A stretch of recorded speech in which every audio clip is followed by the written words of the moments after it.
అందరికీ నమస్కారం. Welcome to SA thoughts అండి. ఈరోజు మనం ఎగ్ రైస్ ఎలా చేసుకోవాలో చూద్దాము. చాలా టేస్టీగా ఉంటుందండి ఈ ఎగ్ రైస్ అయితే.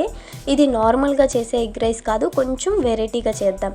ఇప్పుడు ఫస్ట్గా కొంచెం బాయిల్ వాటర్ తీసుకొని అందులోకి ఎండుమిరపకాయలు అయితే వేసుకొని ఒక 2 మినిట్స్ పాటు పక్కన పెట్టుకోవాలండి. ఇప్పుడు ఒక మిక్సర్ జార్లోకి కొన్ని తెల్లగడ్డ రవ్వలు, అలాగే మనం ముందుగా వేడి నీళ్ళలో నానబెట్టుకున్న ఎండుమిరపకాయలు అయితే వేసుకొని మిక్సీ పట్టేయాలండి. ఇలా అయితే పేస్ట్ చేసుకొని పక్కన పెట్టుకోవాలి. ఇప్పుడు ఎగ్స్ తీసుకోవాలి, సన్నగా ఎర్రగడ్డలని తరుక్కోవాలండి. అలాగే కొంచెం కొత్తిమీర. ఇప్పుడు ఒక ప్యాన్ పెట్టుకొని కొంచెం ఆయిల్ వేసుకొని మనం ముందుగా బీట్ చేసుకున్న ఎగ్స్ అనేవి వేసేసుకోవాలండి. ఇందులోకి జస్ట్ నార్మల్గా ఎగ్స్ వేసుకోవాలి.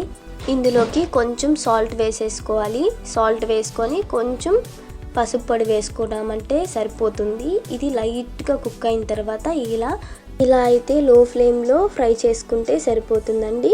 ఇందులోకి ఫైనల్గా కొంచెం పెప్పర్ పౌడర్ యాడ్ చేసుకొని పక్కకు తీసి పెట్టుకోవాలండి.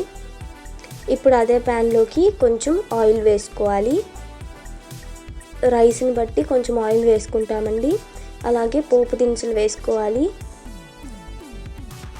ఇవి ఆయిల్లోకి వేసేసుకొని కొంచెం ఫ్రై అయ్యేలాగా చూసుకోవాలి.